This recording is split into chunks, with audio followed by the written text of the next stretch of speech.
Alam mo, kailan kami nakapunta dito? Nila Chang Isabel, tsaka nila Boss Canor. Nakakalungkot nga lang na kailangan sa gantong sitwasyon pa. Oo nga eh. Pero naniniwala ako, Bok. Gagaling si Lolong. Gagaling ang kapatid ko. Naniniwala. Uy! Gulat naman ako sa'yo, Bok. Gulat din ako.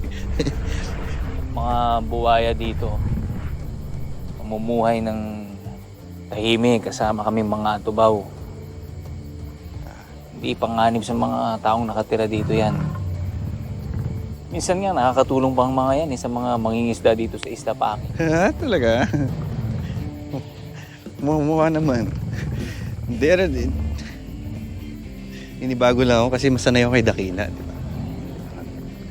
Baka mamaya hindi ako kilala niyan eh. Baka... Parang si Dakila lang mga yan. Ah. Oo nga pala. Kailangan ko i-report itong nangyari kay Lolong. Kasi alam mo naisip ko, baka mamaya yung mga atubano sumugod dun sa presinto, sila rin yung mga may kagagawa nito kay Lolong.